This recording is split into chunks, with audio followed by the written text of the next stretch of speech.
a minimum of 24 hours is given to members. 24 hours, Mr. Speaker. In my opinion, the 24 hours was beginning this afternoon.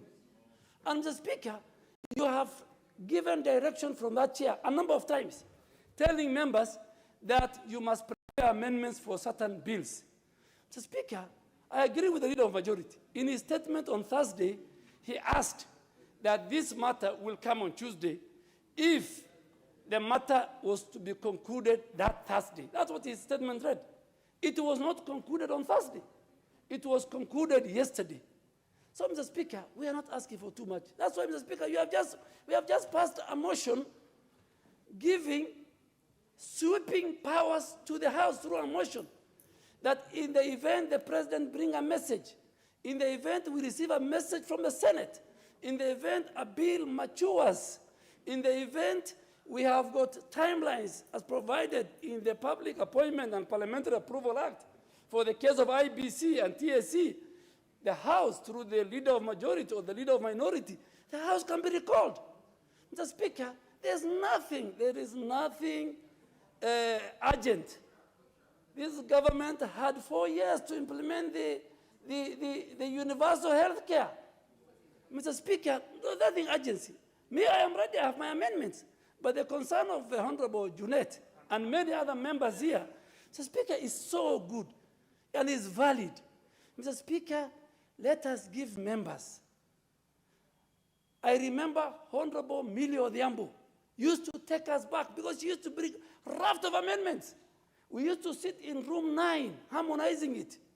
The Speaker, I want you to use Standing Order 131 and ask that, number one, with the many amendments by the member for Chapalungu and other members, can we harmonize through the chair of health, harmonize and agree. It is an important bill, so we don't want frivolous amendments to pass. We want amendments that will add value to the attainment of universal health care. Speaker, we are not asking, I mean, this bill, I contributed passionately, and I have got 2 amendments. And I have, in fact, it's one bill I wanted to be passed like yesterday.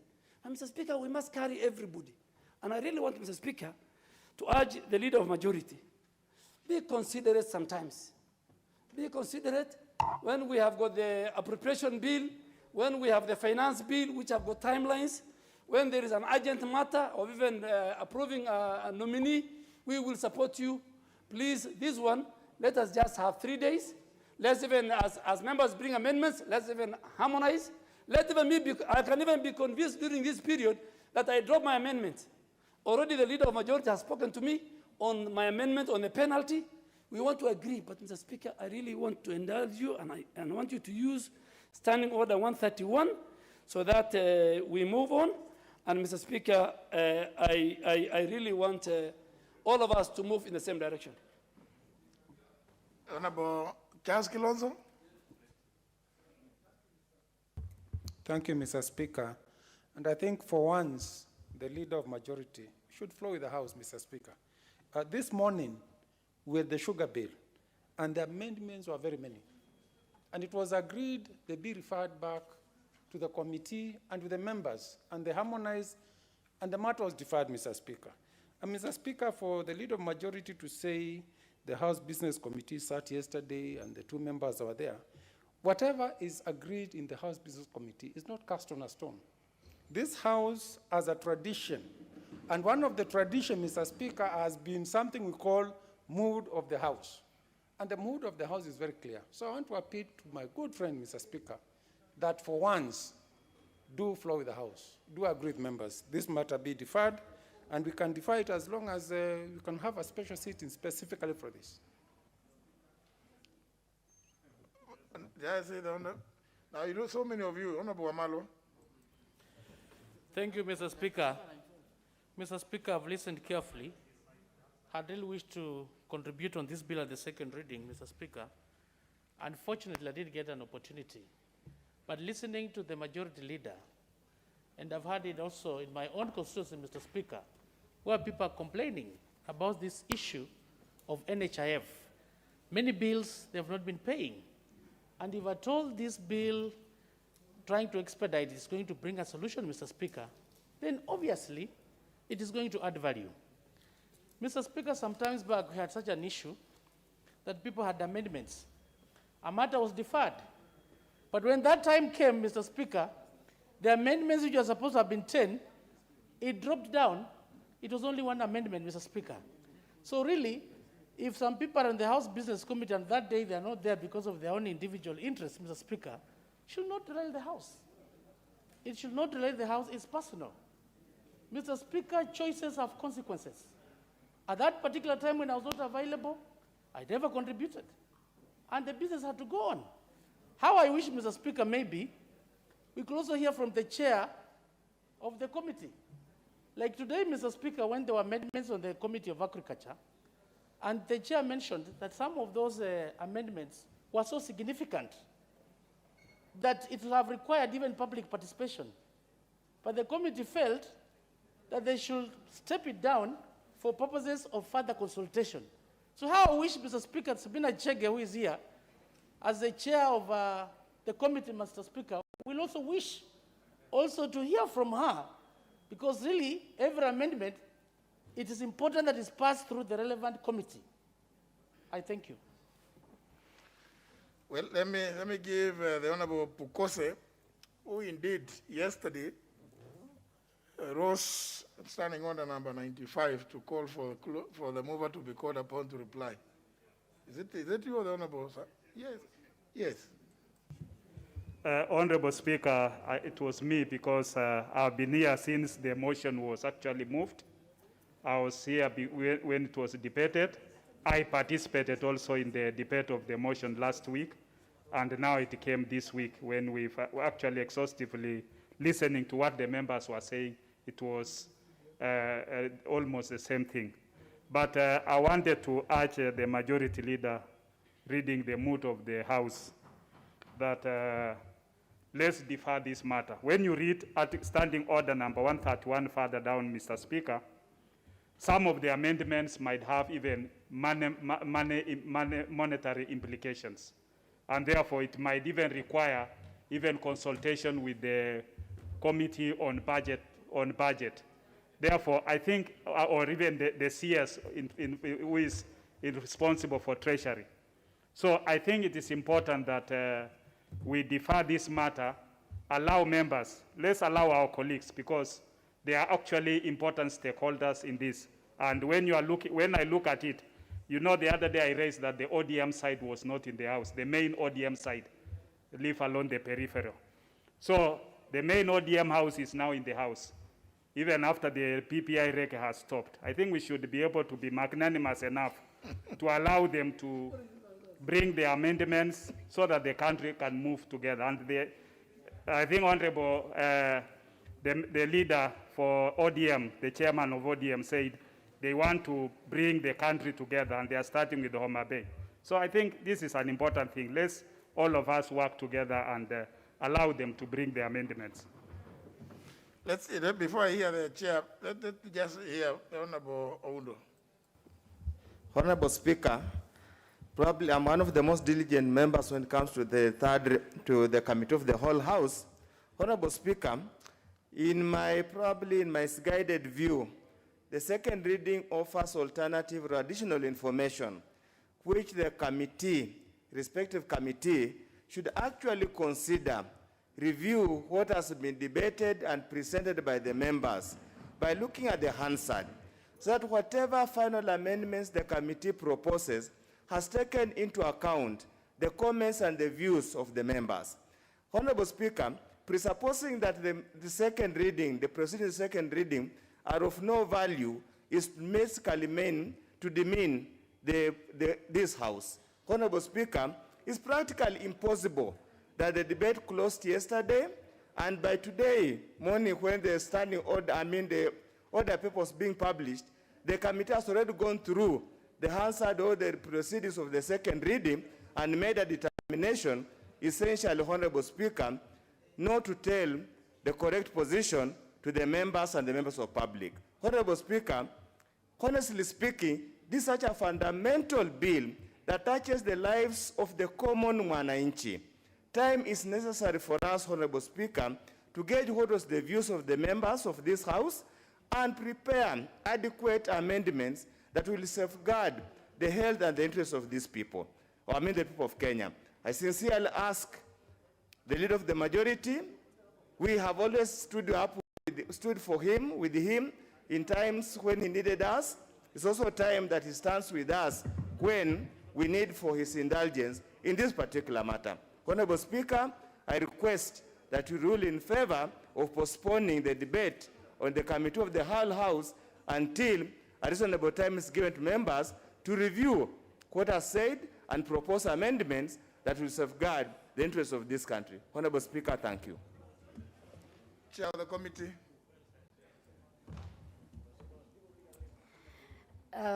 Thank you, Mr. Speaker. Mr. Speaker, I've listened to the members of this House, and several issues have been raised, and especially the issue of the committee preparedness of this matter. I just want to confirm that the debate ended last week. We have taken time as a committee to engage with stakeholders.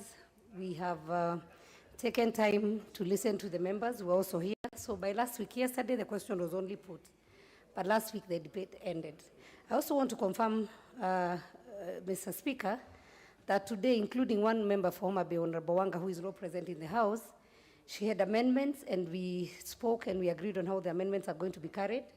Honorable KJ, the other member who has been also referred, the members who had the amendment, Koske, Honorable Koske was also consulted, and we have actually harmonized. We took better part of the morning to actually harmonize, and we are in agreement.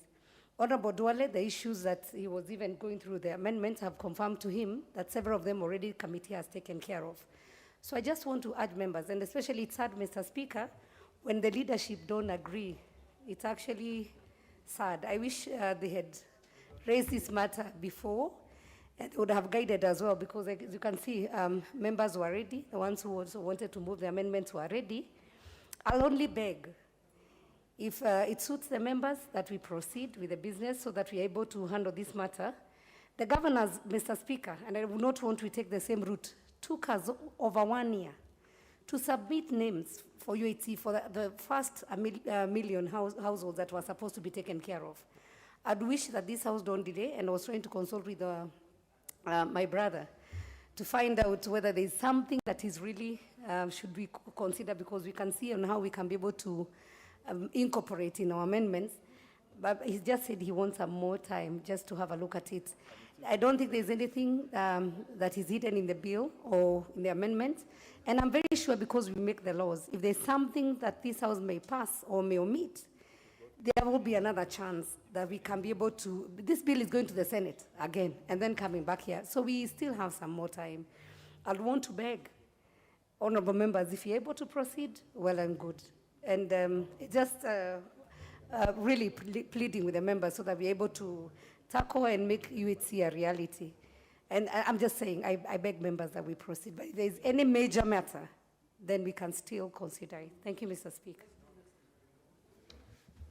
Honourable members, you know, I just want to hear your views. And before me here, just as I was seated here, what proposed as amendment by the Honourable Duale, I have not approved them because they have been, because I don't approve amendments from here. But I think, honourable members, a few things may come to light. What is the value of second reading? Is debate. Views are expressed regarding any of the clauses in a bill. And I think I want to implore committees also to take this seriously. That second reading, because I've seen even chairs of committees, they come, move, and then I see them walking away. So you wonder now who is. And then the next thing is they are coming with amendments. From where? Then you say you have interacted with the villagers in public participation. How about the very serious ideas that have come from members here? Are they of no value?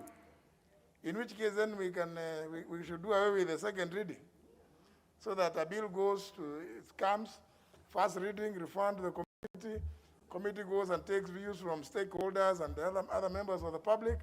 After that, you come to committee of the whole house. If contributions by members, and I know there are several members here who actually research or have very serious input to the bills. I think, to be fair, this is an important issue. It's an important fact that we must take into consideration. In yesterday's order paper, this bill, the National Hospital Insurance Amendment Bill, was listed for second reading, continuation of debate. For all intents and purposes, debate was to continue. If there were sufficient members to oppose the issue raised by Standing Order 95 by the Honorable Pukose, and demanded that, of course, through a vote, if you demanded that debate continues, it means that even now, you'll be debating. That's the long and short. So, but nevertheless, the Honorable Pukose rose in his place, and I think those who are present, who have not been, who perhaps contributed, were of the view that the debate should be closed, and that the mover be called upon to reply. I would want to know from the committee whether, is it today you have looked at the Hansard to see what contribution, because very many members have contributed to this bill, to be honest. On the first day, I remember asking for the record here, there were a total of 24 members. It has been debated for about 3 days. So I don't know, the health committee, throughout the night, they didn't sleep looking through the Hansard to see what members said with regard, because what members say here should also, it should inform what the committee, what proposals the committee comes up with. Yeah, because so many members contributed. Those are views that also need to be taken into account. And I think committees, please don't take the contributions in second reading so casually. That that what you have taken out there, you have been given by stakeholders is the alpha and omega. But nothing else matters. And I think, to the extent that even when I'm here, I'm still receiving proposed amendments. This is evidence that I think there has not been, proper. There has not been sufficient time for people to bring in their amendments. And we always say from here, using Standing Order 131, we always encourage committees to undertake what we call winnowing, so that you harmonize, as Honorable Dwelle said, you harmonize the various proposals. And I think nothing really will happen if we allow you and the House to some little bit of time, since it is obvious.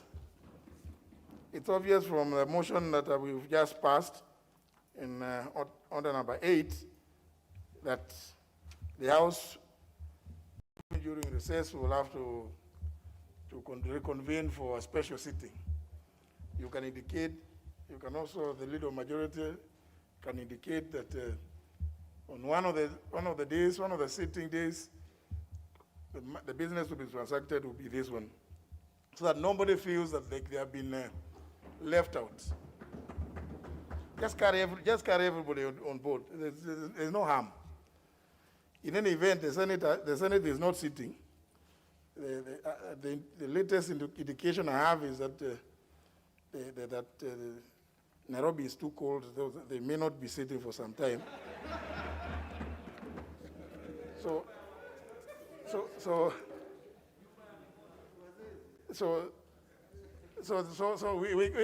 I think we have some time during which we can try to carry everybody on board. Remember, at the end of the day, actually, even carrying everybody on board means being able to sit together. As the Honorable Sabina explains, that maybe she has already explained to Honorable Koske, Honorable Kiari, Honorable Duale, maybe it may well be that by the time, given this time, they will all be just confirming that, yes, we've spoken, the committee has taken my proposals, and we carry them.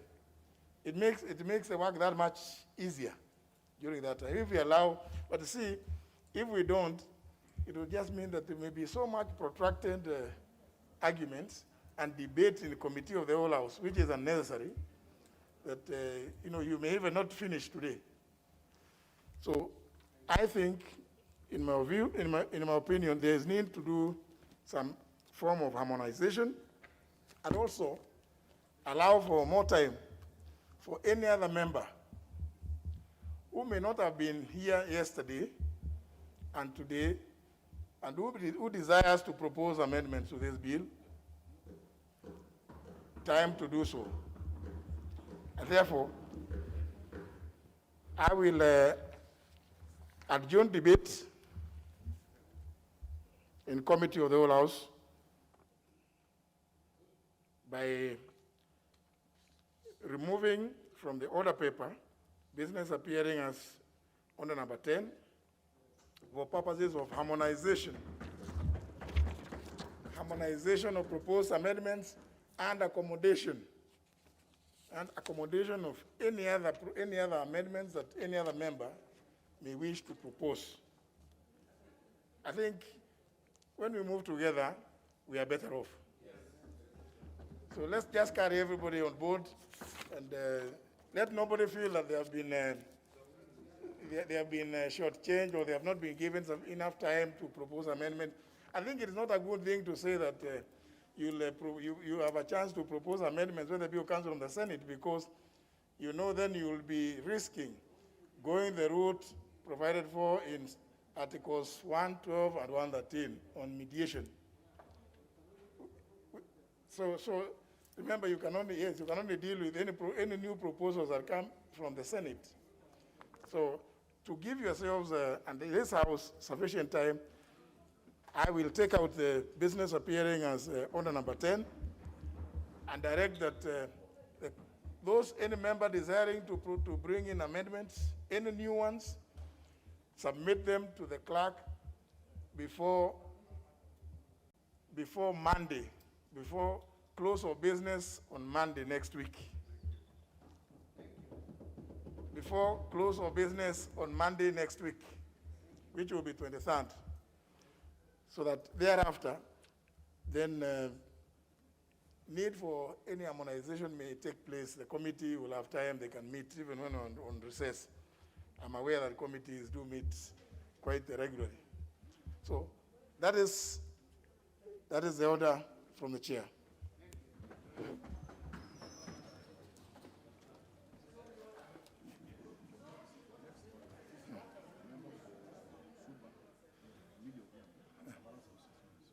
How many? Next order. Order number 11, the Irrigation Amendment Bill, National Assembly Bill number 12 of 2021, second reading. Member for Suba, is it North? Honorable Millie, I'm told you have a balance of 6 minutes.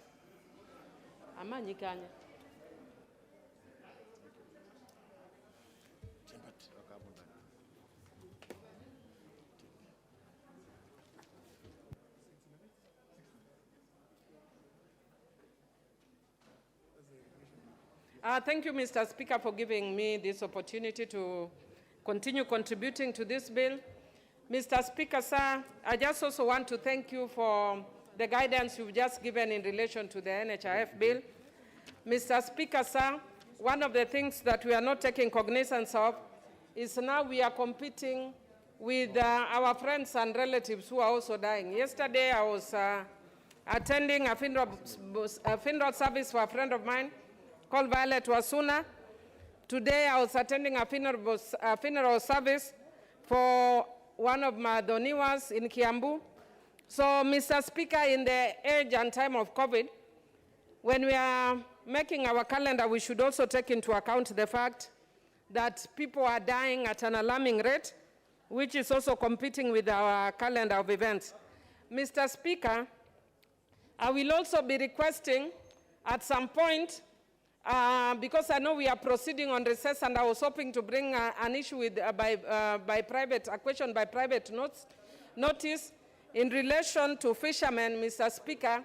And Mr. Speaker, I will be asking the Parliament during the special session to maybe consider that as well. Because even as we are proceeding on recess, a lot of fishermen are being killed by Ugandan forces. Mr. Speaker, that is something that I'm going to request during this recess. Other than that, Mr. Speaker, I'd already given indications about the importance of irrigation. And I just want to indicate, Mr. Speaker, that there are some issues in the bill that I just want to commend, and that areas that may require amendment. And given the direction that you have already given the chair of committees, I hope that the chair of the relevant committee is here and that he is listening and that he will bring the amendments. And if that is not possible, I hope I will make time, Mr. Speaker. First, Mr. Speaker, in relation to clause 6, I am happy that there is provision made for 2 persons of opposite gender and from different regions with knowledge and experience in various matters. Mr. Speaker, when we take into account gender and regional representation, Mr. Speaker, it means we are taking the issue of inclusion into account. Mr. Speaker, how I wish that in clause 6, subclause 3, that we would also include the same provision, same standards of gender and regional representation. Mr. Speaker, if you notice, it says that that will delete paragraph H and substitute therefore the following new paragraph. 2 persons appointed by the Cabinet Secretary out of 4 persons nominated by the National Irrigation Farmers Association. But, Madam Speaker, I do note the change. But, Madam Speaker, I do note that it does not indicate whether these will be of the same gender or it will be one gender, and whether there will be regional representation. Madam Speaker, I would want to encourage the committee that this clause should be amended to reflect gender and regional representation and perhaps include persons with disability. Madam Speaker, I'm also happy that in clause 6, subclause 5, the board, it provides that the board shall adhere to principles of corporate governance. Madam Speaker, you do realize that even the other irrigation schemes that the government has started have gone the wrong way because of integrity issues, because of corruption. And then after that, we go and complain against the government when it is individuals working within the government that are doing these things, Madam Speaker. And so when we ensure that we strengthen issues of governance, Madam Speaker, I think that is very good. But, Madam Speaker, I am also going to propose amendments to clause 17, and the clause 17 provides different standards under subclause 2. It says that without prejudice through subsection 1, the Cabinet Secretary shall ensure that irrigation developments are planned and implemented in accordance to certain standards, which includes integrated water resource management principles and amongst others. But, Madam Speaker, how I wish that we could also provide a human rights-based framework for management of irrigation. How I wish that we would also take into account gender mainstreaming in management of irrigation. Madam Speaker, sometimes when I raise these issues, people ask you that how do you see gender on issues of irrigation? When I was working with different government agencies as a consultant before I came here, Madam Speaker, people ask us the same thing in regard to roads. But, Madam Speaker, now I see many people, many women who are involved in roads because we actually took initiative. Finally, Madam Speaker, I can see that I've already been given warning, and so I'll just make one last comment, that Madam Speaker, I'm very happy about the issue that we are also incorporating monitoring and strengthening monitoring. And I'm only also concerned about clause 16, C1, where we talk about undesirable, that you can be released because of undesirable behavior. What is undesirable behavior? Because that is very subjective. We need to have very clear and objective ways of dismissing people. Otherwise, because my time is up, I do support, and thank you.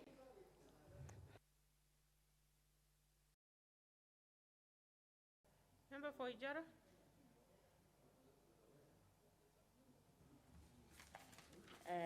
Thank you, Madam Speaker, for giving me this chance to contribute to this very, very important bill. From onstart, Madam Speaker, I want to support the Amendment Bill 2021 of Irrigation, Madam Speaker. Madam Speaker, the objectives of the bill, the main principal objective of the bill is to amend the Irrigation Act to expand the administration and the management of the irrigation matters in Kenya, Madam Speaker. To achieve this expansion, Madam Speaker, the bill seeks to amend various sections of the Act to ensure adoption of best practices in irrigation, as well as to enhance sustainability of development of irrigation infrastructure and investment in Kenya, Madam Speaker. Madam Speaker, the Irrigation Act of 2019 meant to streamline the development, the management, and irrigation of regulation of irrigation, and to support sustainable food security and social economic development in this country, Madam Speaker. The Act outlines respective roles of the national government and county government in facilitating irrigation activities in this country. Madam Speaker, currently that is not well defined. The roles and the responsibility of both national government and county government is not well established. This amendment now will clearly define the roles of the national government and the county government and other stakeholders that are interested to do private and irrigation programs and projects in this country, Madam Speaker. Madam Speaker, the Act has also embraced multi-sectoral approach to irrigation development, Madam Speaker, and management, fully recognizing the private sector for the first time, Madam Speaker, in involving themselves as well as other non-state actors in irrigation development, Madam Speaker, to improve sustainability of the project. We have seen many irrigation projects, big projects that have failed because of management, because it has not planned of sustainability, Madam Speaker. We know, and I've gone to many projects in this country, that clearly there are no clear roles, management roles, sustainability plans, but with this amendment, we'll be able to have a clear management structure and a clear role map of sustainability of the irrigation project, Madam Speaker. Madam Speaker, it also strengthens and enhances institutions, Madam Speaker. This amendment, Madam Speaker, will clearly enhance and strengthen the existing institutions.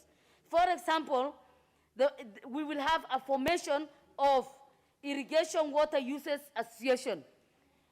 Having Irrigation Water Users Association, this will have a opportunity for giving and opportunities for irrigation so that we do not have conflict between the domestic use of water and the irrigation water. We have seen places where there have been conflict previously. But now with this amendment, with this body in place, then we will have clear roles that are defined and articulated very well, Madam Speaker. Madam Speaker, we will also have an umbrella farmers organization. An umbrella farmers organization that will now know and will have data It will have data that will show where every farmers and irrigation is in this country and what are they doing and how are they doing it, and that will be able now to identify the gaps and the problems that exist in any of the irrigation farms that we have, because we will have a body that is an umbrella body that will regulate, that will see the management, that will see the sustainability plans of the farms, Madam Speaker. And Madam Speaker, this will give self-reliance, proper governance structure, and legal status to enter into agreement with the national government, county government, private institutions, and other associations, Madam Speaker. While we have a defined roles, Madam Speaker, these defined roles now will be able to create, these bodies will be able to give an opportunity for every organization and everybody who is interested in undertaking irrigation in this country, recognition, self-reliance, an approach where you will be able to be articulating your issues and your farm product and everything, Madam Speaker. Madam Speaker, the Act will also expand the mandate of the National Irrigation Authority, Madam Speaker, and provide for the board composition in line with the principle of corporate governance, Madam Speaker. Madam Speaker, this will give national irrigation, through this amendment, the National Irrigation Authority, which is currently in place, Madam Speaker, and I know the issues because I oversight them, Madam Speaker. This will give them an opportunity of expansion. This will give them an opportunity of, organizing themselves properly through this amendment, Madam Speaker. Madam Speaker,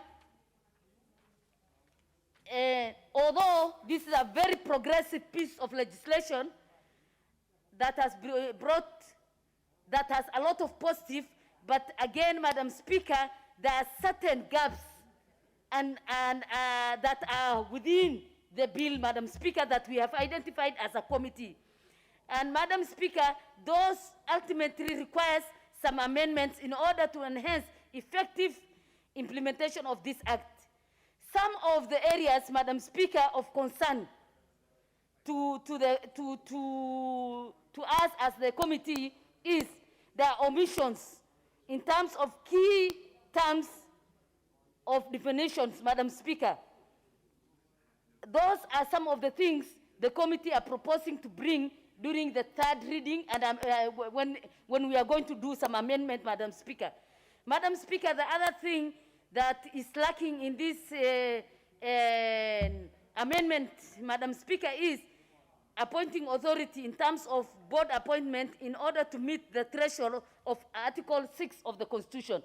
That also is not well defined within the bill, Madam Speaker, and that as a committee we are going to raise an amendment to that effect, Madam Speaker.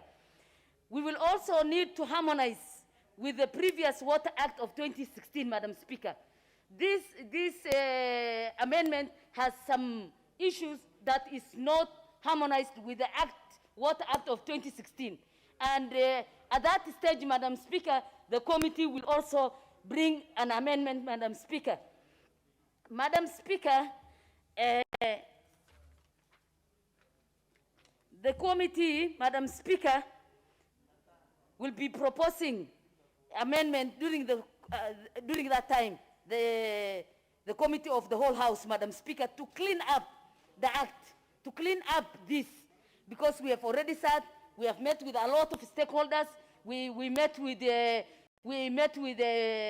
line ministry, we met with several other stakeholders, we published this bill in the media, mainstream media, and we have gotten a lot of interest, Kenyans' interest. And from yesterday, we have seen a lot of interest within this House. People have debated, people have contributed good ideas that we feel we need to carry that so that we will be able to clean up and polish the bill, Madam Speaker, the amendment bill. Further, Madam Speaker, the committee is going to propose qualification of the chairperson of the board. Within the amendment bill, we do not have the qualification of the chairman of the board within the amendment. So the committee, in its own wisdom, has agreed to put in the qualifications as one of the amendments, Madam Speaker, as well as the compositions of membership of the board, among them to enhance best practices in this country in terms of irrigation actors in the country, Madam Speaker. Madam Speaker, with those few remarks, I would like to say thank you so much for giving me this chance to contribute to this very, very important bill. Thank you so much. Member for Punyula. Honorable Oundo. Thank you, Honorable Speaker. The issue of irrigation, as we always say, or water, as we always say, water is life. And water is life in two senses: one for domestic use, and secondly, in terms of agriculture and livestock, for agriculture, as well as livestock, they need water. Honorable Speaker, this is a country, Kenya, that has got less than 20% of land that is arable, less than 20% of the areas that receive rainfall that can truly rely on rain-fed rainfall. Honorable Speaker, we have a country where the rainfall pattern is so restrictive that we are unable to have crop throughout the year. So, Honorable Speaker, the savior to this country, in order for us to be food secure and produce enough agricultural products to meet the demand following the signing of the very many trade agreements between EU, Europe, Britain and other countries outside this continent, is to have a source of water to enable us grow crops throughout the year. Honorable Speaker, with the erratic rainfall in this country, we cannot rely on rain-fed rainfall. Honorable Speaker, as we speak, and reports a motion was moved here last week, and reports that have been submitted by various government agencies, we are having about 25 counties in this country that are facing severe drought. They are facing severe drought, Honorable Speaker, because they did not receive enough rainfall to enable them to grow crops. So the importance of irrigation in this country cannot be gainsaid. The importance of this irrigation cannot be overemphasized. That's why, Honorable Speaker, we have had National Irrigation Board, now turned the National Irrigation Authority, and we have so many other private irrigation schemes of whatever nature that have been flourishing in this country, that have been implemented in this country, with so many success stories, but of course, we have so many flops, also many that have failed terribly. Honorable Speaker, it was the expectation of all Kenyans that by changing the National Irrigation Board to a National Irrigation Authority, that we'll be able to enhance the amount of acreage under irrigation.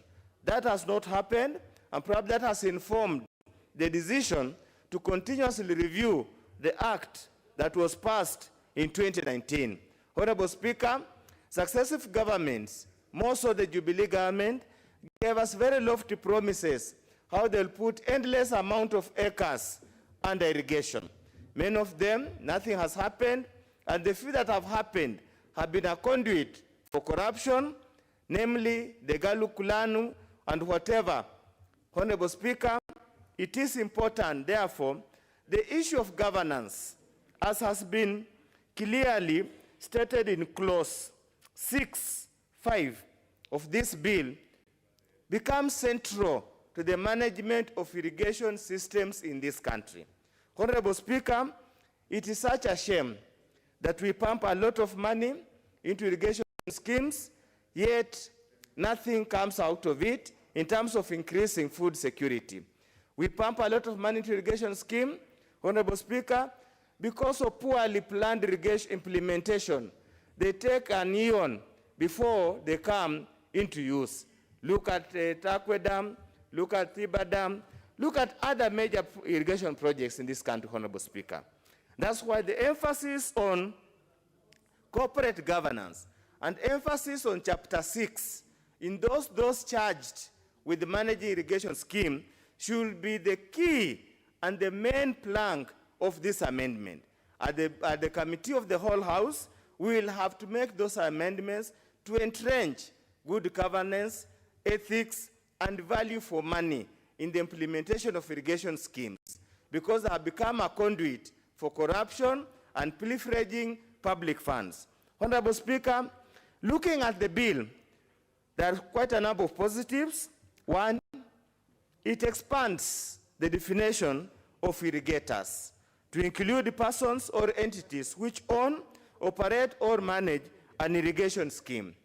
Probably a further expansion will be necessary to include even those who benefit from irrigation scheme directly or indirectly. Honorable Speaker, another area that seems to be positive, but not really, there are quite a number of clauses that might have to relook.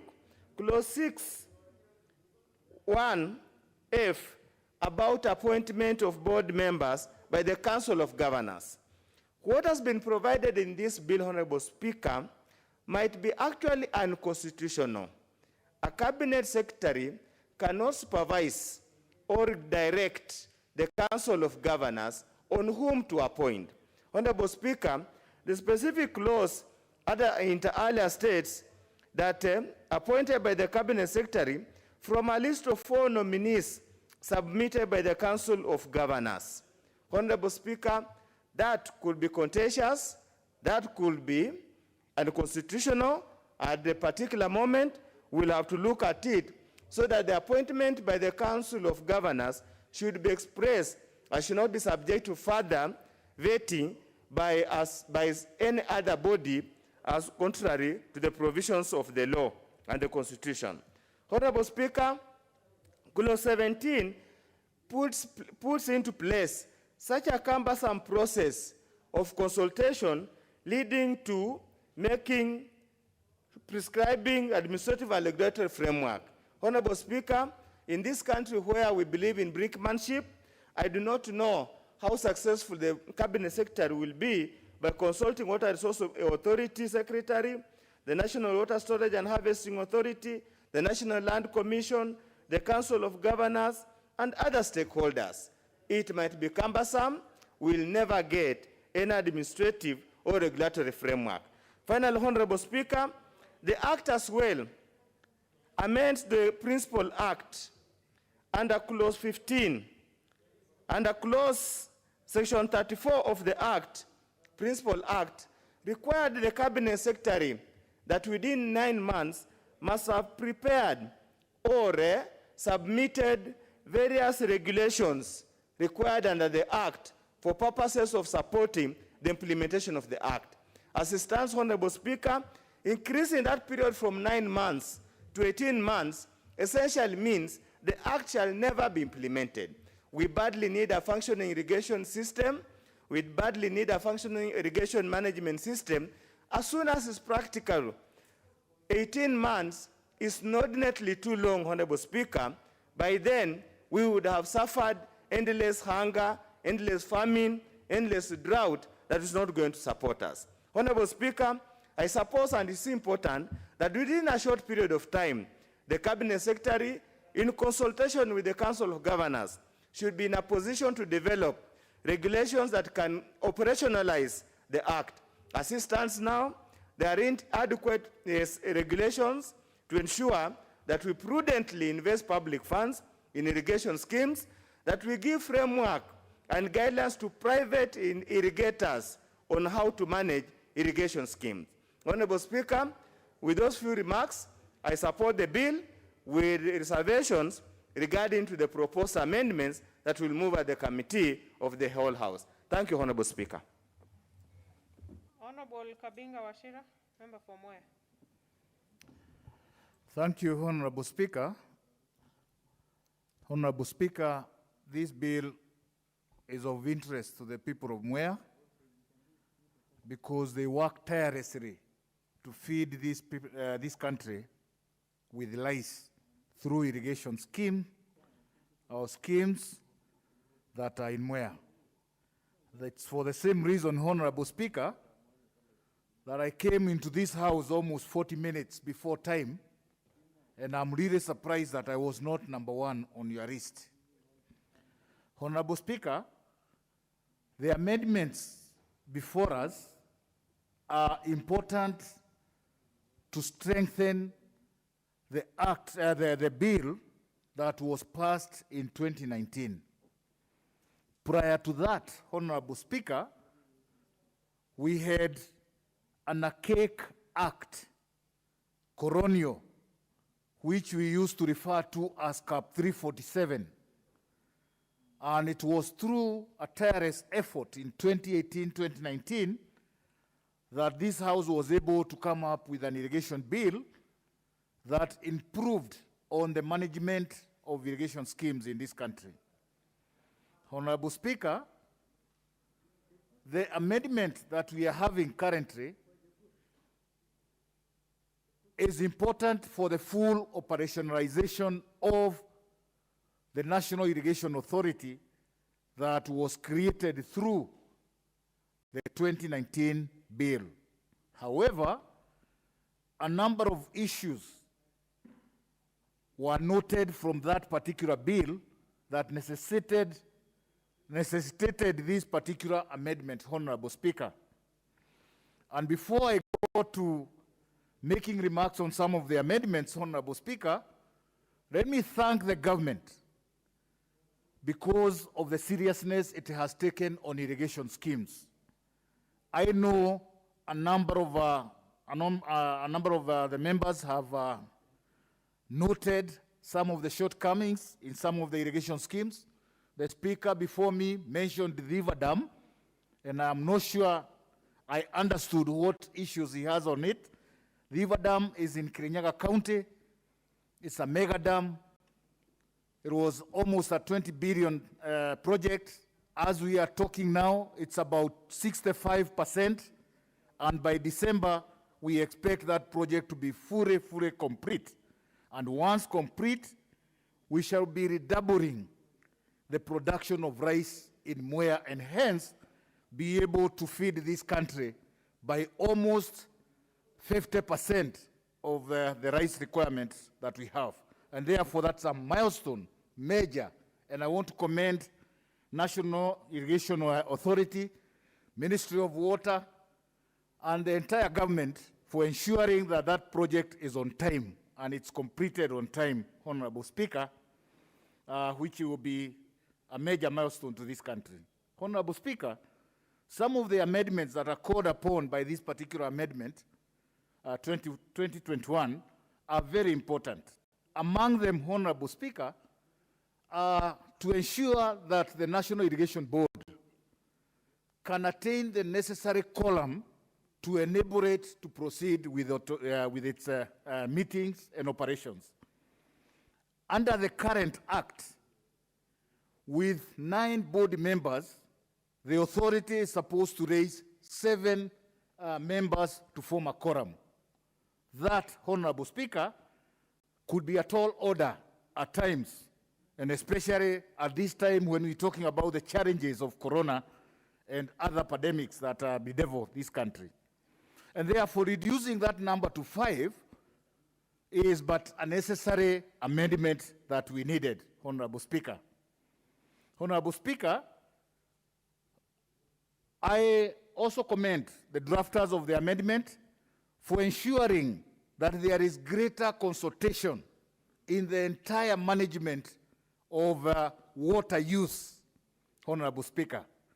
As it is now, we have decisions being made by the Water Resources Authority or any other concerned authority without deeper consultation. And it is for the same reason that we have the current fees, for example, on the water use as 3,000 shillings per acre.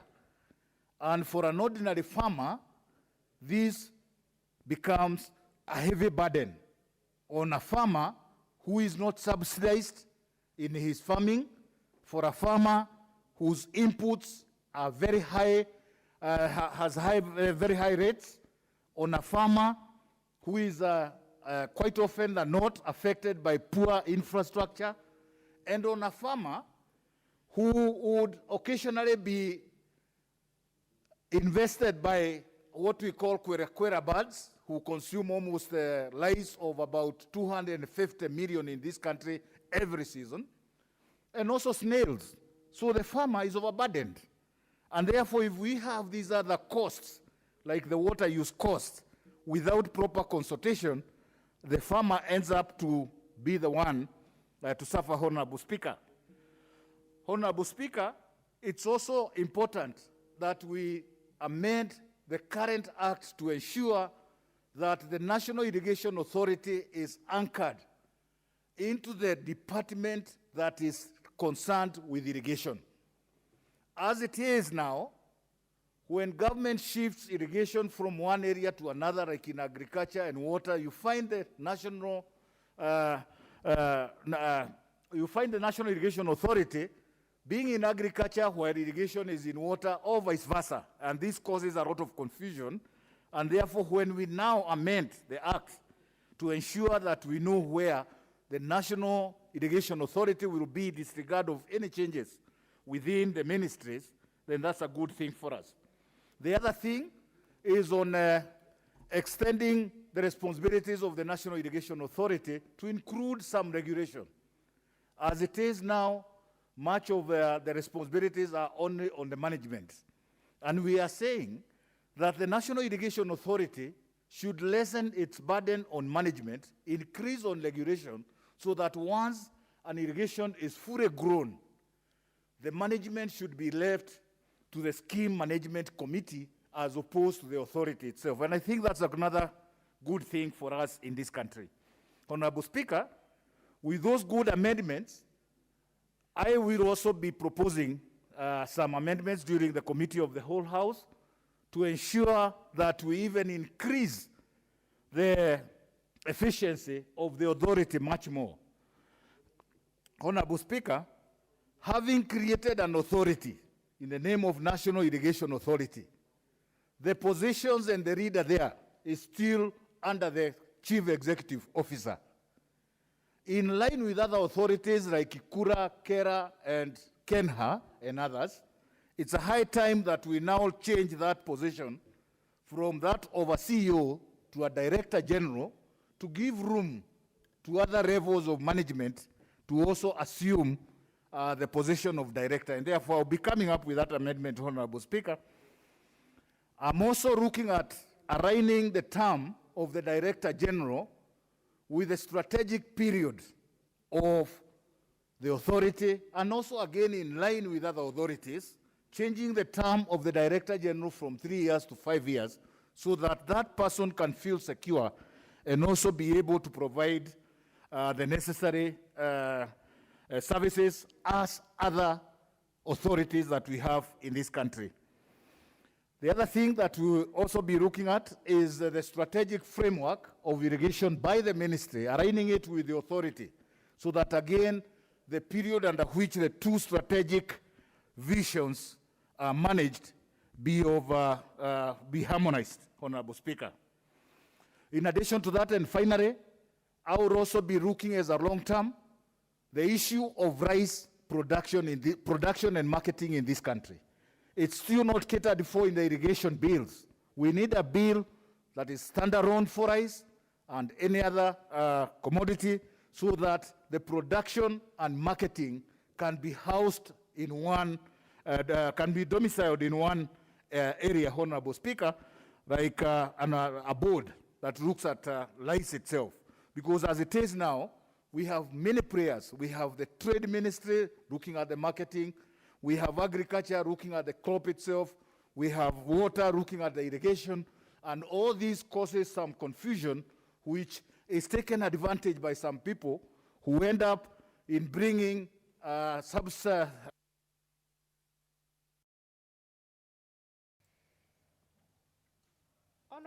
Member for Mwingi Central. Thank you, Madam Speaker. I rise to contribute to this motion, and I want to start by saying that, as my colleague Dr. Oundo has said, water is life, And without water, there is no life.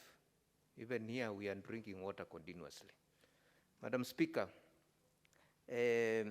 water is consumed by human beings. It is consumed by vegetation, and it is also consumed by animals and the livestock. Madam Speaker, 71% of the world is covered with water. Yet, we still experience a drought in many areas, especially in Kenya. Many areas are drought-stricken. We also experience hunger and famine in many areas. Madam Speaker, where I come from, in the 21st century, women and the children go to fetch water many kilometers away. Like a particular place in my constituency in Ukasi, women wake up in the morning at 4 and return in the evening looking for water. And this is the 21st century. Madam Speaker, the same areas have no water, there is no rain, and there is no food. And therefore, it is a challenge in many parts of this country. Madam Speaker, there is no irrigation that can thrive without water. And where I come from, there is no single thriving irrigation scheme in Kitui County. And considering that the last rains we got was last year, the whole of Kitui County is hit by famine. And when there is no food, there is danger to lose lives. Madam Speaker, I expect this bill to provide for that gap, to provide security for water, and to provide security for food. Madam Speaker, one of the key pillars of the Jubilee administration is food security. One of the key 4 pillars is food security. And the food security cannot be achieved without water. And therefore, water is very key. When I look at this bill, under clause 15 of the bill, priority should be given to drought-stricken areas and the pastoralist areas. The bill, that clause is very superfluous. It just says provision of water, and the water can even be provided anywhere. Irrigation can be done anywhere, but priority should be given to drought-stricken areas and frequent farming areas. Madam Speaker, the bill should also provide prioritization of provision of water for irrigation and also for livestock, because in most of the conflict areas where communities fight, they fight over water. Livestock looking for water, and therefore I propose that in this bill there should be a provision that as we do irrigation, we also provide water for livestock, because when we do these dams, livestock also compete with human beings for the same water and also for farming and vegetation. Madam Speaker, moving forward, I propose that every household in Kenya must have a household dam, especially in dry areas, so that people become food secure and people also have access to drinking water. Therefore, Madam Speaker, with those proposals for amendment, I support. Thank you, Madam Speaker.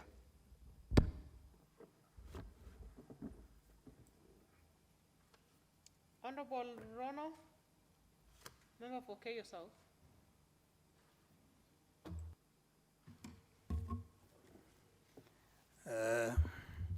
Thank you, Madam Speaker, for giving me an opportunity to also weigh in on this amendment of the irrigation bill.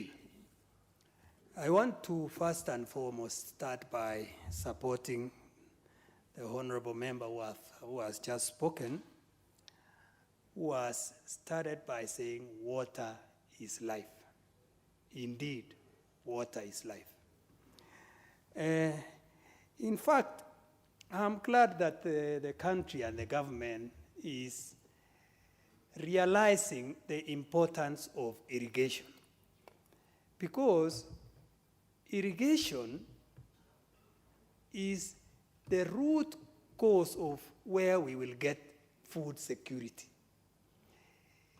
A good portion of our land in Kenya, in this country, is dry land. And we as members of parliament need to come and sit down and say, when will we ever solve this problem of water and by extension irrigation? Because the day we have water in every corner of this country, we will kiss goodbye something called lack of food in this country. If you take, for example, Kajiado County, a good portion of the land is arable, but dry. Reason being lack of water. It doesn't rain, but the water is underground. Go to Turkana, we have what we call, we have a lot of water underground. How do we get it out? Through irrigation. And the small areas that have irrigated are doing very well. If you go to Kilifi, Kwale, same scenario. So the elephant here is this. How do we get this water from underground? And the only way we can get water from underground, knowing now that water is life, what are we waiting for? We are not apportioning enough money for water in this country. We are not apportioning enough money for irrigation in this country. And also, we are not doing it fairly. Because if you look at where, for example, boreholes have been drilled, dams have been dug, you will see the spread of it is not fair at all. Some of them even are politicized, like Kimwarer and Aror dams. Politics come into play until we forget the core issue that we really wanted to do. Because the minute you politicize irrigation, you politicize water, we lose it. So, honorable members, where we know now that food security, being one of the four areas that the government, the Jubilee government, was set to gear itself to achieve food security, the answer is irrigation. There is no other better answer. So we need to actually drill boreholes in every sub-location in this country, and more particularly the dry areas, because we are ignoring it at our peril. This is where we will get our food security, and there is no better answer to food security without water and irrigation. That is the answer for us in this sitting. And as we sit here, honorable members, let us give a lot of energy and effort and money. We allocate enough money for this elephant called irrigation. Thank you, and I support the amendment. Member for Makueni. Honorable Manzo. Thank you, Madam Speaker, for an opportunity to contribute on this very important amendment. And Madam Speaker, I want to say that this country is blessed with many rivers, and we have a lot of water flowy to the ocean. And in fact, as Honorable Mulyungi has stated, we should also have domestic irrigation, and it has actually been practiced in Yatta by Bishop Masika, who has irrigated a whole location by making sure through cooperatives and organized community groups and the church there, they are able to help each other save the water or store some water when it rains. I want to say that our country even floods, even in the most dry areas, when it rains, and eventually all the water is swept away, and again, that is not properly managed. In the previous parliament, having been in the Committee of Agriculture, I'm very familiar with this particular topic, and one of the things we did as parliament and the government has done during the Kibaki period was to make sure that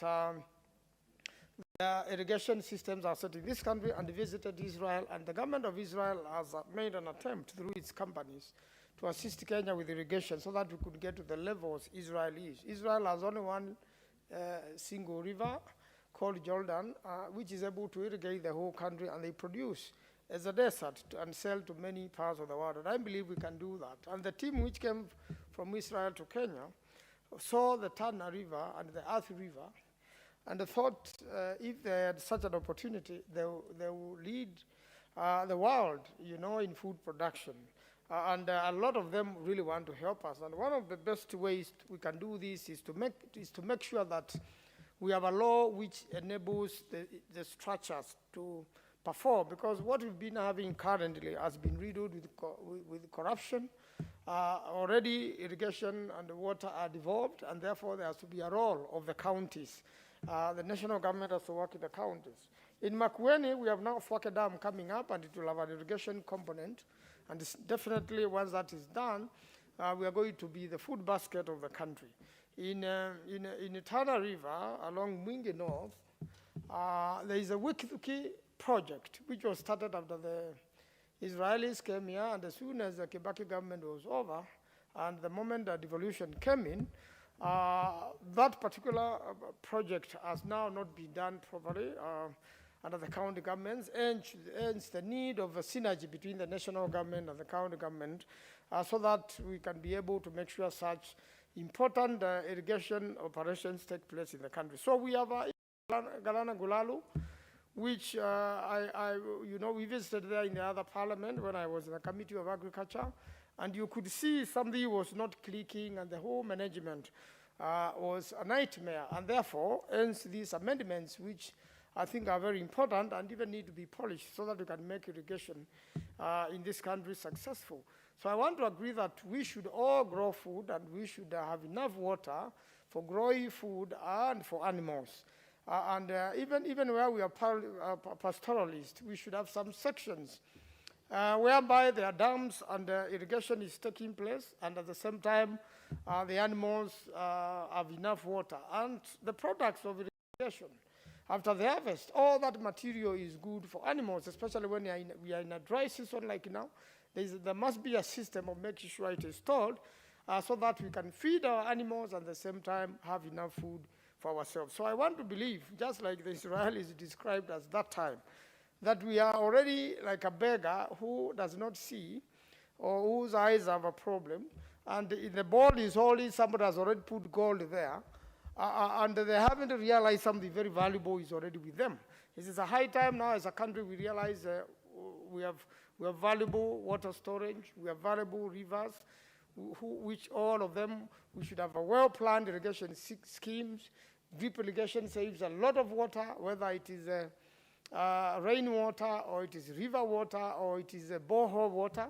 There's a way it can be done, greenhouses and that sort of thing, and we can be doing big business and selling our food and our animals to many other parts of the world where they do not have land like ourselves, where they grow food on stones or very dry land with very little water. And I want to believe, Madam Speaker, with this sort of law, we can be able to achieve. We have quite a number of dams other than Twake Dam. We have the Grand High Force Dam, which is planned to be done between Tharaka and Mwingi West.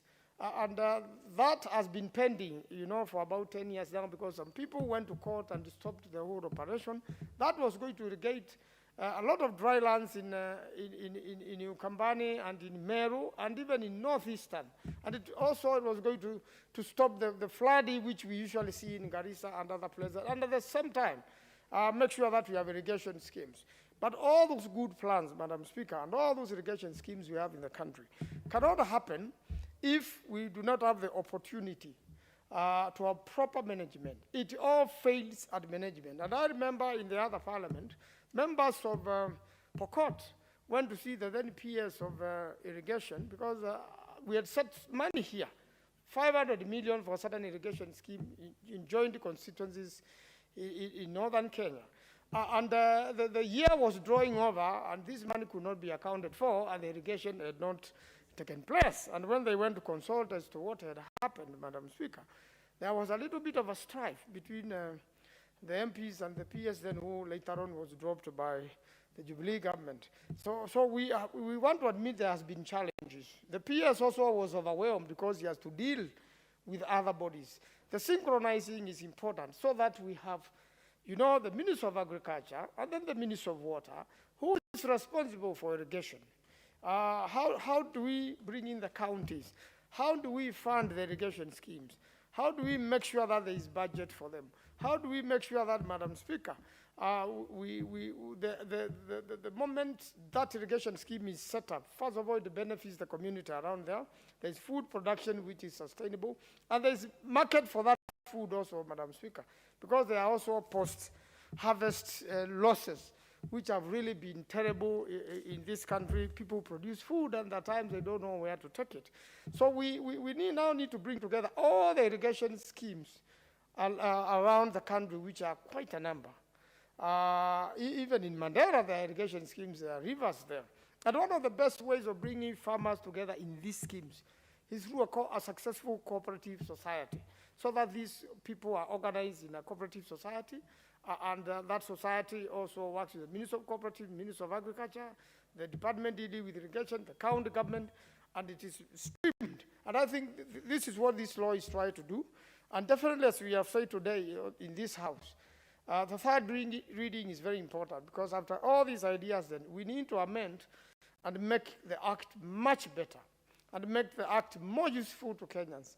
And I believe, just like the challenge we are facing now, the motion we had here a few days ago by the member for Marsabit County, that 25 counties, including Makueni and Kitui, are facing serious starvation, serious drought.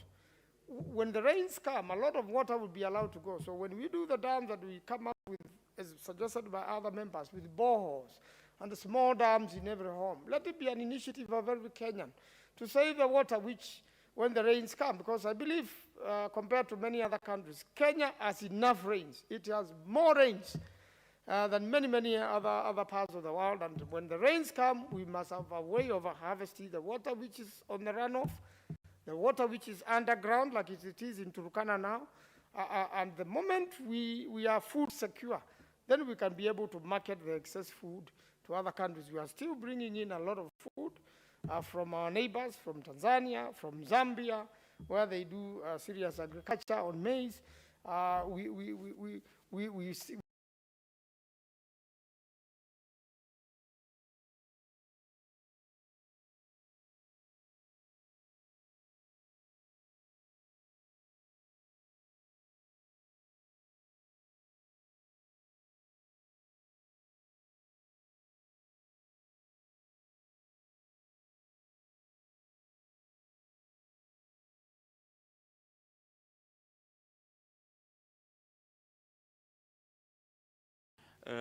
laws and acts on its way.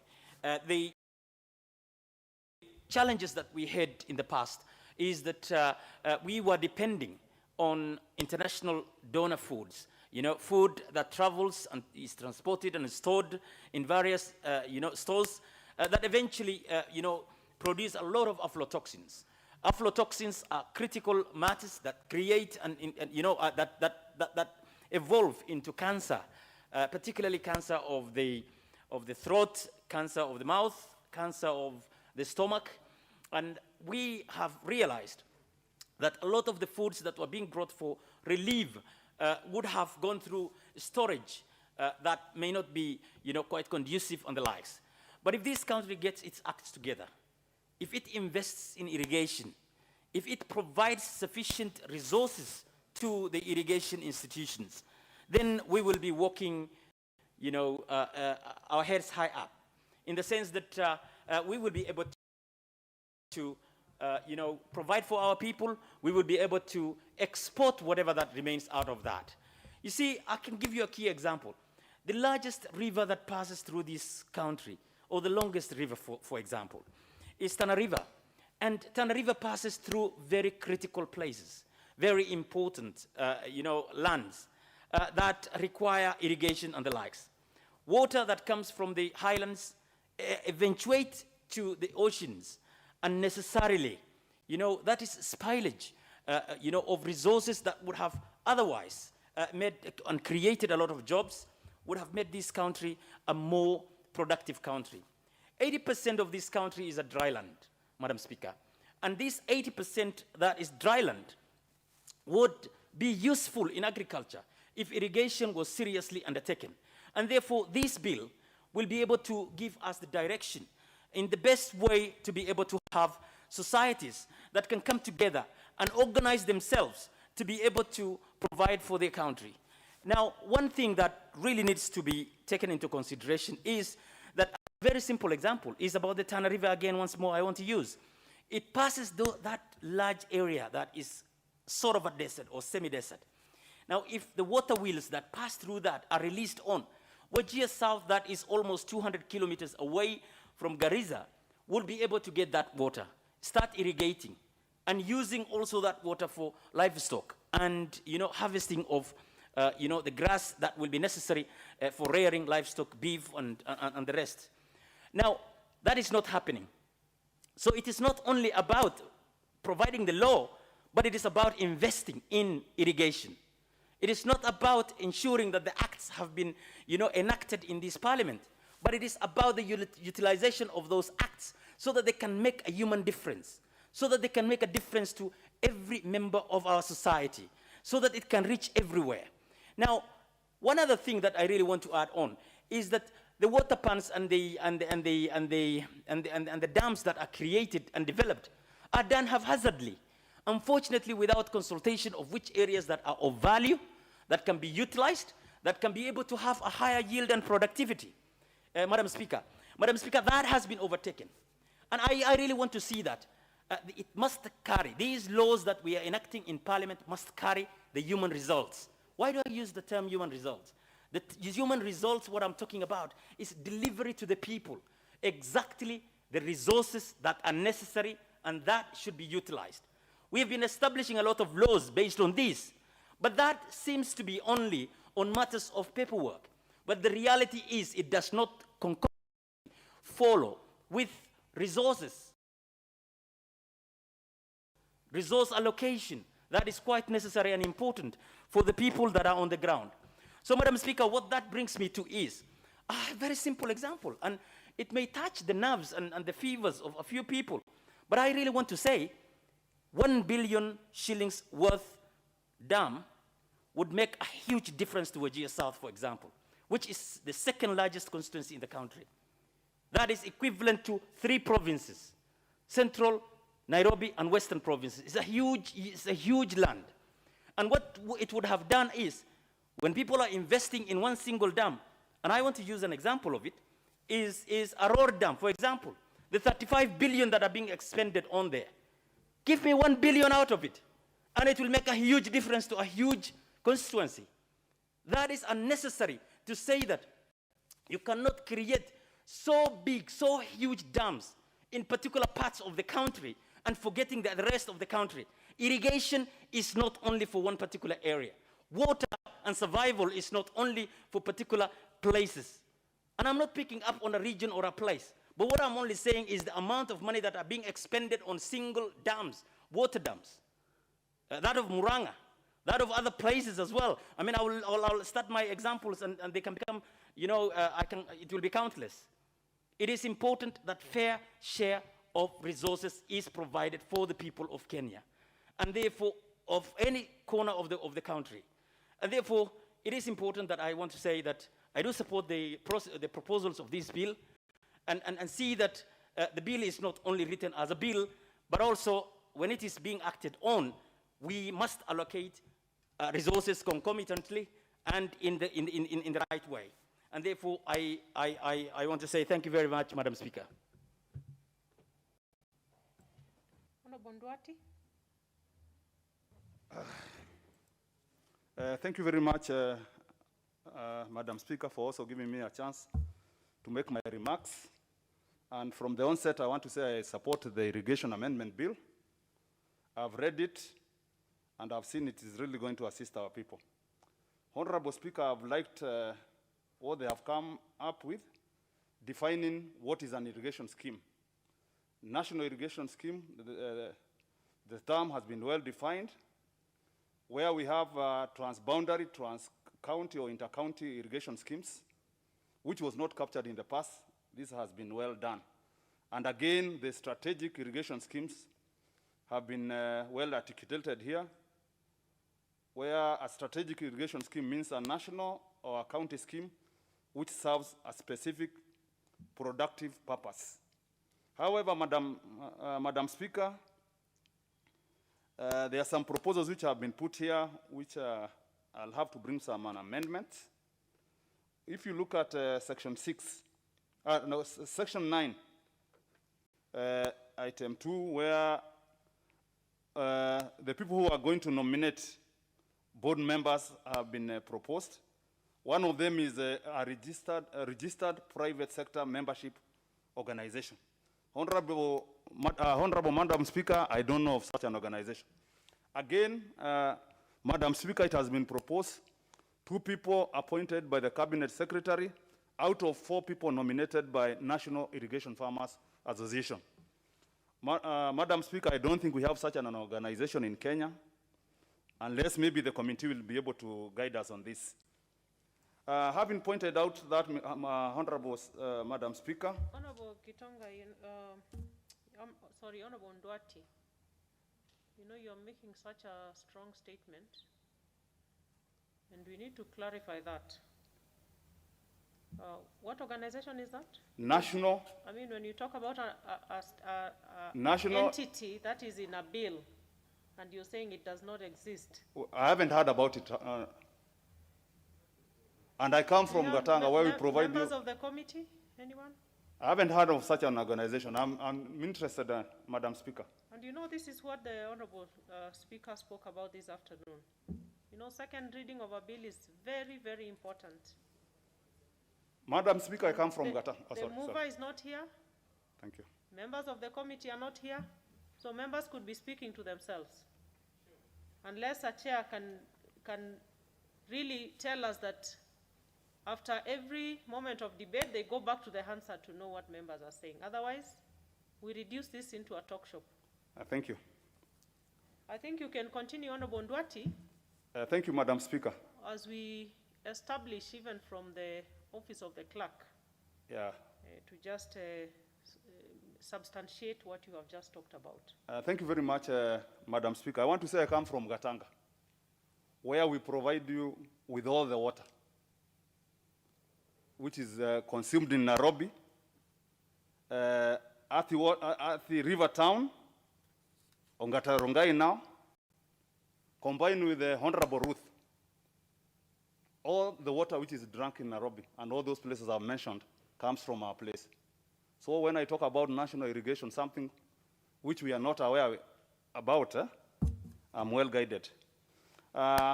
Despite providing Nairobians with water, Madam Ruth can confess that we also suffer a lot as people from Kegumo and Gatanga.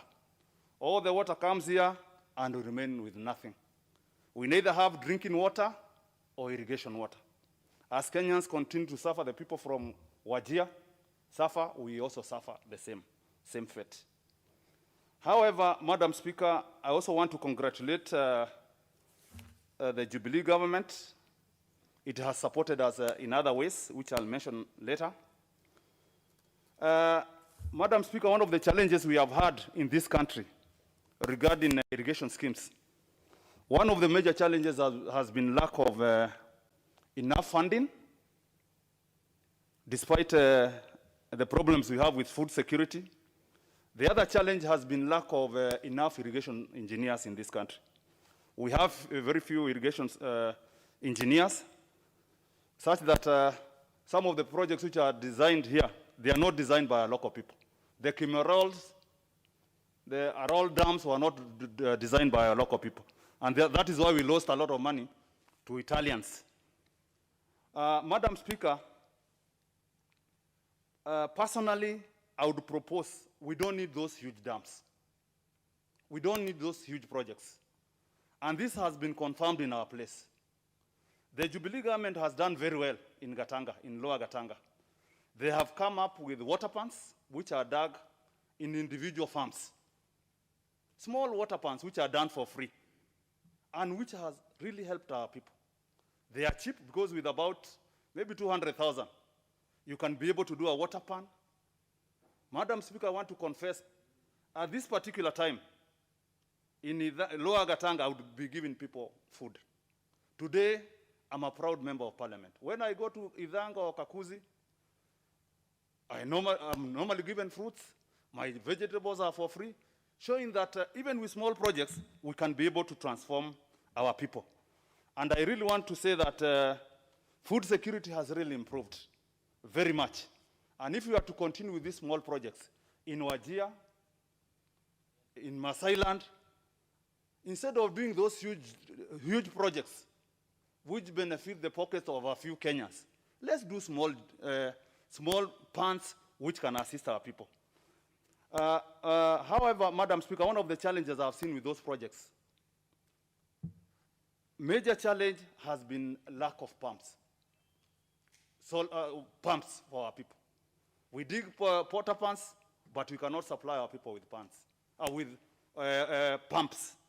I would propose to the National Irrigation Authority, as they do those projects, because we are doing those projects for very poor communities, I would beg them to supply them with solar water pumps so that they can benefit our people. The other challenge, Madam Speaker, has been to do with fencing.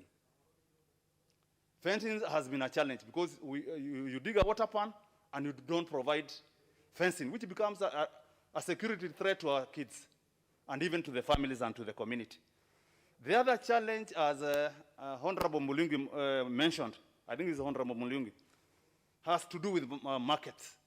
You now provide water pans, people are now able to produce food, and again, it creates another problem of lack of markets. So all these things need to be coordinated so that our people can benefit. Again, I also want to appreciate the Jubilee government, at least for the many water pans which they have dug in our place. They have also provided us with fish. Madam Speaker, you can now see I'm a bit lighter than before because of fish, and our community has started eating fish. Madam Speaker, water will continue not being enough. And we have an authority, Water Harvesting Authority, which has not done its job properly. Because you can see, like Nairobi here, so many people are building up flats without enough water, and we have rainwater. It should be compulsory. As you build flats, you should also be able to provide maybe an underground water tank, and you should be able to harvest rainwater instead of relying on Dakaine water or crying all the time that you don't have water. And I really want to challenge Nairobians. We have to come with a way of assisting the government. Otherwise, it will be difficult, and I want to assure people, government at any time, government will not be able to provide water to all the Kenyans. And with those few remarks, Madam Speaker, I want to say that I support the bill, and this is the way to go. We don't need those huge projects. Let's support our people with those small projects. Thank you very much, Madam Speaker, for giving me that opportunity. Honorable Ndwati, I actually didn't know that fish has a bleaching effect. You said you are lighter. I'm lighter now. Out of eating fish.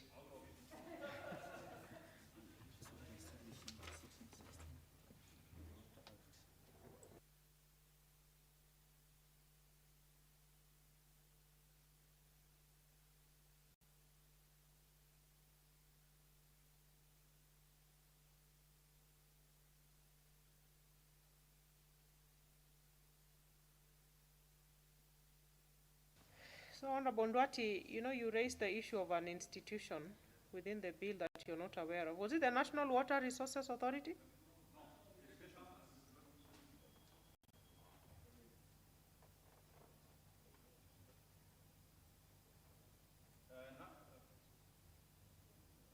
Just give Honorable Ndwati the floor. National Irrigation Farmers Association. It is there.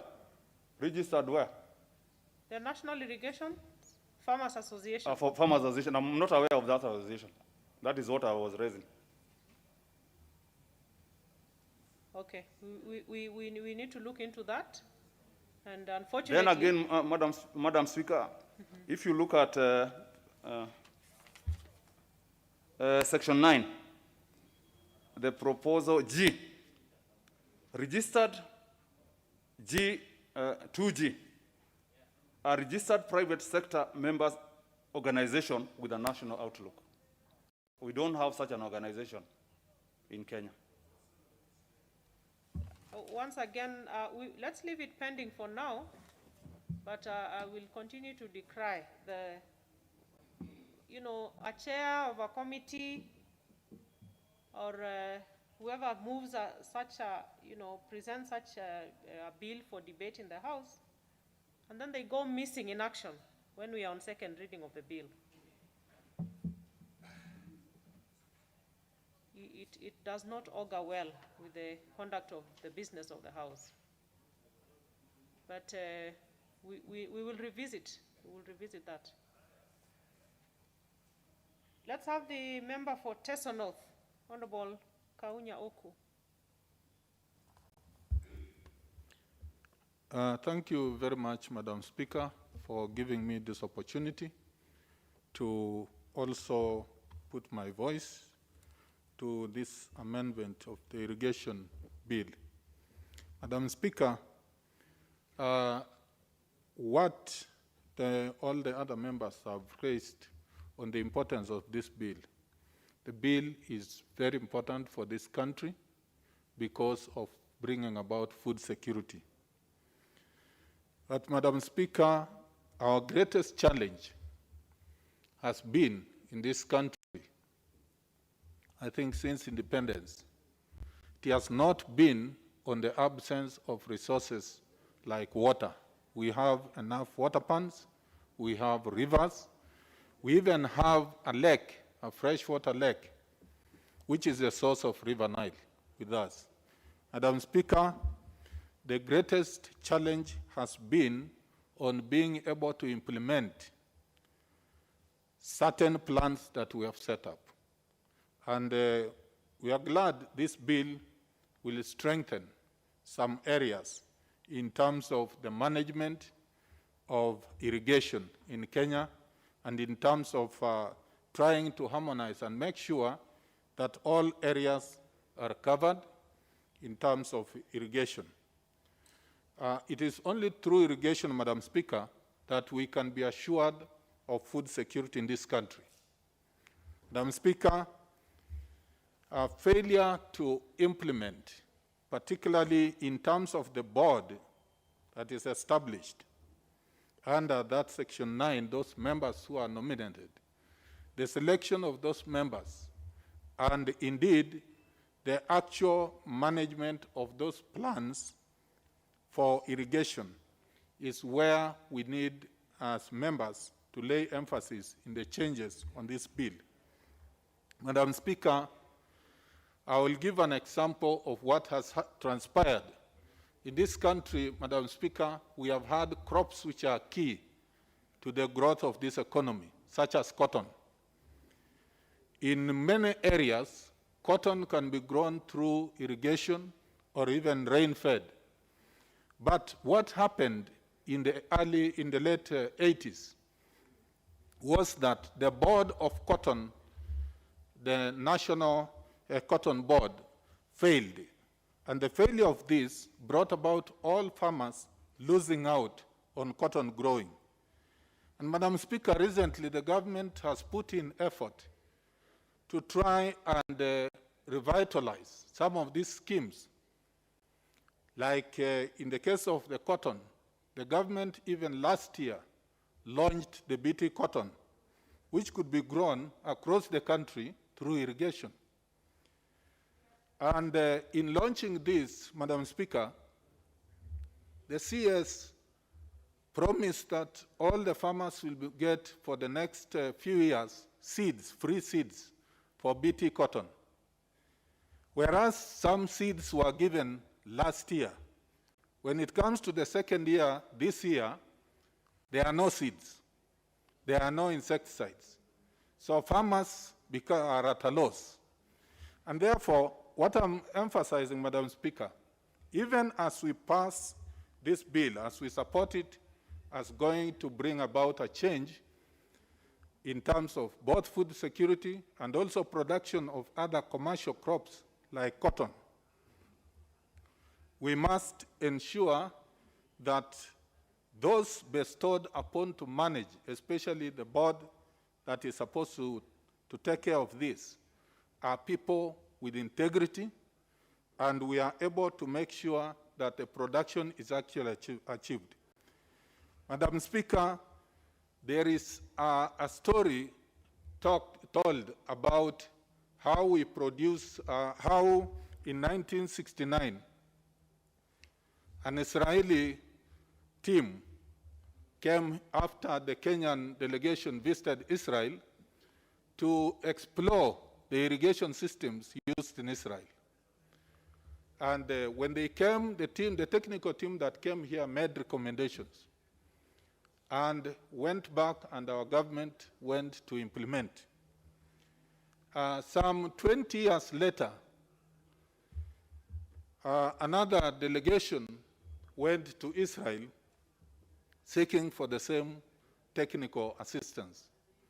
It happens in that story that one of the sons of the technician who joined the team that came to Kenya knew about it, and he happened now to be among the team that was there. Madam Speaker, the question that was raised in these circumstances is that, are we still where the father of that young man was when they advised and we didn't implement? So, Madam Speaker, my emphasis here is that as we pass this, as we support this bill, we should ensure the gaps on implementation are filled. I will be proposing parts of the amendments to strengthen that particular area where the selection of that board should actually be streamlined to ensure qualified people, including engineers with some irrigation background, are brought on board, so that when we go to implementation, we are able to achieve what is expected. Madam Speaker, I thank you. I want to support, and thank you for giving me this opportunity, Madam Speaker. Member for Mogotio. Honorable Kamuren. Thank you, Madam Speaker, for giving me this chance to also talk to these particular amendments. Kenya is generally a water-scarce country, and as we try to develop water structures, mostly we have two major consumers. We have for water supply for water consumption in domestic purposes and industrial service purposes. Irrigation is one of the consumers of water. We also know that in Kenya, currently droughts are frequent, and therefore the issue of food security is a challenge. And therefore, the particular aspect of irrigation, which we are actually want to develop in various counties, is very important. And therefore, this particular bill, which had earlier been passed, but now with several amendments being brought forward, is very important to make this particular bill to function, to bring the functions of irrigation to be very effective. The issue of water storage, because if we are talking about irrigation, then we need lots of water. And therefore, we need to address the issue of storing the amount of water which is actually available during rains. We have a lot of water which runs all the way to the oceans, which if we were to trap it, we would use it for irrigation effectively. And therefore, I know we've been talking about large dams and small dams. I think when it comes to serious irrigation, then we need lots of water for storage. Mega dams are actually good. In the many years when the US was developing, they created very many water ponds, so many water dams. And that's why we hear of big water dams in America. I think here in Kenya too, we could actually be successful if we were to have actually mega dams. I know we have had issues of scandals surrounding water dams due to corruption. But still, this function is still required, Madam Chair. The issue of storage of water. I heard my colleagues talking about small water ponds, which is they're actually effective, but they may not be enough, may not be significant in terms of storage. As National Irrigation Authority, which is the new body which is now manning irrigation in Kenya after the National Irrigation Board. It's a new authority. The new body is called National Irrigation Agency. It's doing a good job in terms of developing these small water ponds across the nation. And it's enabling the farmers at least to practice limited irrigation within their homestead. But if we are talking about large scale, Madam Chair, we will still need large structures of water. And therefore, when I heard my brother saying these small dams will be adequate, I know it is not. As I talk as an engineer, we need those mega dams so that we can irrigate large areas. Depending on rainwater alone, Madam Chair, is a challenge here. That's why we're a food deficient country, because we don't have enough rains. And therefore, if we could effectively develop these bigger structures to store water through the Water Resource Authority, we are dealing with water harvesting. It will go a long way in terms of assisting us in practicing and increasing the production of food through irrigation. The amendments which have been done in this bill look very reasonable. I looked through. There would be one or two areas which could be amended during the committee of the whole House to make this particular bill more efficient. And therefore, I actually stand to say I support these amendments, Madam Chair. Thank you. Member for Matthias. Thank you, Madam Chair. I also want to add my voice to the support of this National Irrigation Amendment Bill, which should have even come much earlier, because, Madam Speaker, with irrigation, we can turn around our country. The fact that God created us, we can also create our own country and make it what we would like to be. Kenya is lucky to have been endowed with resources, and the larger percentage of the country has water. It's only a small percentage that does not have enough water to take care of the lives of people, animals, and even crops. And Madam Speaker, the case of Israel has already been mentioned here several times. It's a country that receives very little rainfall in a year, but it is able to feed its population and is able to even export. They have no issues with food security. If everything was taken serious in this country, maybe to some extent, to the level that we were in the first government, I'm very sure that Kenyans would be very much ahead, because with food security, people are able to embark on development. As to the sizes of, if there were dams, large and small, Madam Speaker, I think both are important. Large dams will be needed as long as everything is done with integrity, as long as corruption is avoided. The problem with this country is that we come up with huge and gigantic projects, not for purposes of benefiting the people, but for purposes of some people having seen some market somewhere where they are going to make benefits by selling or by buying or that kind of thing. If we put water ponds on our rivers, Madam Speaker, we will be, one, making huge harvests in our farms, And at the same time, we'll avoid the floods that we see. You know, water is supposed to be a blessing. But again, because of the way we have managed our issues, we have put our priorities upside down, water becomes at times a curse in this country, something that must be avoided. Therefore, huge investments are required in terms of irrigation so that we are able to have the water that goes wasted, goes killing people, displacing people every year on River Zoya, for instance, Nyando, Yala, and so forth, that avoided, so that that water could be put to better use. And even as we do that, we need also to have good strategies in marketing in case of good harvests, like it is done in other countries, so that farmers are not producing and have nowhere to sell their produce. This is something that the government needs to really put in place.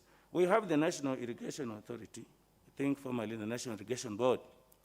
Madam Speaker, this is a board that had a lot of good projects, like where I come from in Busia County and the neighboring counties. Some investment was done, and it is almost 10 years. Huge and many pipes meant for irrigation of water from the rivers, Nzoia, River Sio, and so on, are still lying on the ground, simply because the management changed. And the government already had put in a lot of investment. These pipes have been there for years. Now they have become dens of thieves and gangsters and rapists and everything else. And also the money, there are people who had already given out land for purposes of laying the pipes and so on and so forth. These people have not been compensated fully for their land to date. Madam Speaker, seriousness needs to be done, and I want to support this bill so that it strengthens the issue of irrigation so that we have enough food. When we were in primary school, we used to learn of Mwea Tibere irrigation scheme and so on and so forth. And I think, and those were in the 80s, early 80s. Today, if we were very serious, we will be having huge, huge productions in this country and even exporting and improving our economy. With those few remarks, Madam Speaker, I support. Member for Kegumo, Honorable Wangari. Thank you, Madam Speaker, for giving me this opportunity to support this very important irrigation bill. Madam Speaker, this country has been reliant on agriculture. And some of us, we've been saying here before and even out there, and the World Bank partners like, development partners like World Bank have consistently said, this song we keep singing of a double-digit economy, we cannot achieve it until we fix agriculture. But how do we fix agriculture? And I've just heard the speaker who has just spoken, talking about Mwea Tibere, Pakera, on onion. What happened that we can't develop some more, so many others elsewhere, so that then we create the jobs, so that then we even build on our economy? World Bank reports continuously has said, until we fix agriculture, double-digit economy, we can't fix it. We've been talking about fixing the infrastructure, and a lot has been done in this area. We have a lot of roads now plying across our country, and we are grateful. But we would want that those roads are not just beautiful structures, that we have products that are now getting to the market through our railways and through the roads. Now, to fix agriculture, then we must stop over-reliance on rain-fed agriculture. Because when we rely on rain, we keep on saying our maize has failed. We keep on saying our tea bushes are not producing. We keep on saying we don't have food, enough food. We have to import maize. When we could do enough, if we had the proper structures and policies that are governing and guiding the way we do things. So what we've been doing is a trial and error kind of stuff, where then the people, our technocrats at the ministry, and the bureaucrats there, they then decide.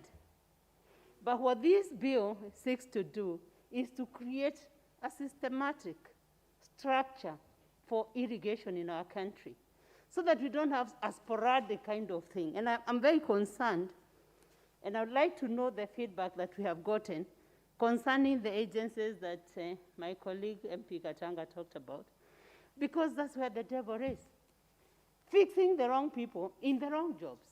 How many times must we read about the president of Singapore, how he fixed the economy through giving the right people the right jobs? We need a water engineer heading such an agency so that we tie the hands of any bureaucrat who may want to fix the wrong person there. Then the policy that we have debated here becomes a total waste. So I rise here, and I know my colleague talks about water, but all of us know that I neighbor the Kigumo constituency, which I represent here, neighbors Kinagop on the side of Nyandarua, across the Abadeas. And we have all the 5 rivers that flow into the Dakaine Dam coming from my constituency.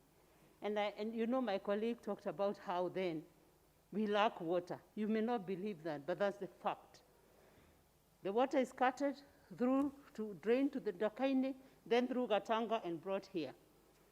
But we are left with no water. So that's why even the membership of such agencies should have the most needed places represented, and those giving water and then they are left hard and dry represented. So there is a kind of a balance. Very needed places, Wajir and elsewhere, and then those that are giving and then are left high and dry, and then they are also then left with the same problem of food security. So I just want to support and say we can't fix our economy if we can't feed our people. We can't fix our economy if we can't fix agriculture. We are talking about manufacturing giving us jobs. If you look at the example we were following when we were crafting the Vision 2030,